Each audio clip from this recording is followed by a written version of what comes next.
All right, get ready to dive into the Yu-Gi-Oh! TCG. Let's do it. Today we're taking a look at the Memento archetype. Interesting choice. You want to know what makes these cards kick? Absolutely, I'm all ears. We're talking mechanics, lore, strategy, the whole shebang. Sounds like a plan. And let me tell you, the second I saw Memento Mori, right, like reminders of death, Yeah. I knew this deep dive was going to be something else. Yeah, not your typical card game theme, is it? Definitely not. It's kind of dark, but also super strategic. And you're onto something with that whole Memento thing, you know? It's like these cards are echoing older cards, but with a spooky twist. Okay, so spooky echoes, I get it. But the article we're looking at on Yugipedia mentions goblins, dragons, even a sheep. Not exactly what I pictured for, Grim Reapers and all that. So what's the deal with this variety? Why so many different monsters? See, that's what makes Memento really interesting. It's not just a one-trick pony. Oh, okay. These monsters might seem random at first glance, Yeah. but trust me, they're all linked to this place called Mictlan. It's the Aztec underworld. Okay. And each name, every single one, ties back to this theme of, returning from oblivion.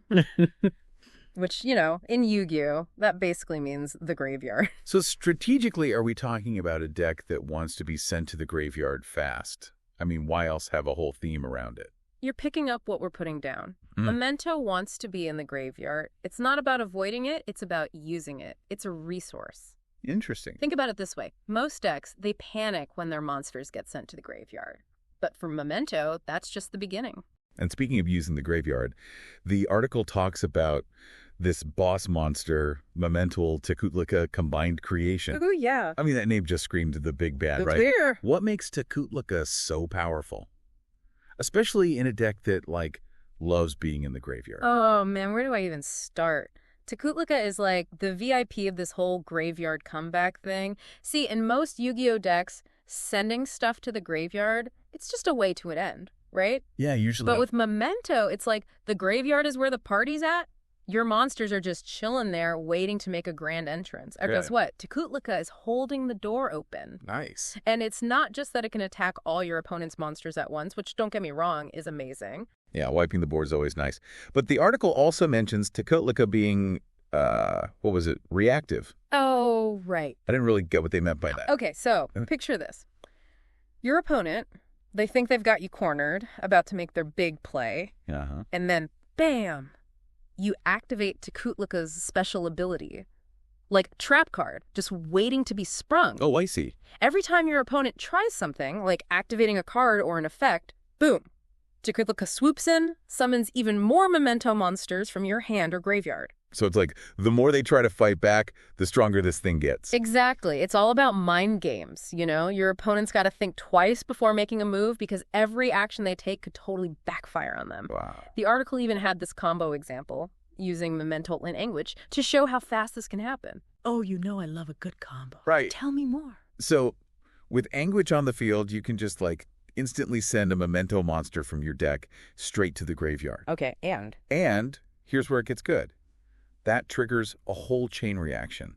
Suddenly, you're sending more monsters to the graveyard, maybe even setting up Tekutlika's summon. Oh, wow. Before your opponent can even blink, you're drowning them in card advantage. Hold on. Card advantage. You're going to have to explain that one. It's more than just having, a bunch of cards in your hand. I got it. It's like the currency of Yu-Gi-Oh! Having more options than your opponent, more monsters to attack with, more spells and traps to mess up their plays. Yeah. And Memento, especially with combos like that Anguish one, it's all about getting that advantage from the graveyard. So we've got, graveyard manipulation, surprise attacks. It's not just about brute force with this archetype, is it? It's like you got to outsmart your opponent, use their own moves against them. Exactly. Kind of genius when you think about it. It really is. But then the article goes on to mention some cards that aren't technically part of the archetype, but they work well with it. Right. Even recommends Darkhold Dragon. Oh, yeah. Which, how does that even fit with a graveyard strategy? Okay, so this is where deck building gets really interesting. Darkhold Dragon might seem a little out of place, right? Yeah, kinda. Because, it destroys all monsters on the field. Right. But think about it. Your opponent, they're probably trying to keep their best monsters on the field. Dark Hole Dragon. That just blows everything up. It's a reset button. And then you've got your graveyard all set up, ready to revive everyone with Tekutlika, just waiting for their moment. Exactly. Okay, I can see why that's powerful. But is that the only way to build Memento? Wow. Because the article mentions it being adaptable. Yeah. Are there, like, other approaches people use? For sure. Memento has a game plan, but it's not like a rigid thing. Don't forget about those Memento and trap cards. They make things really interesting.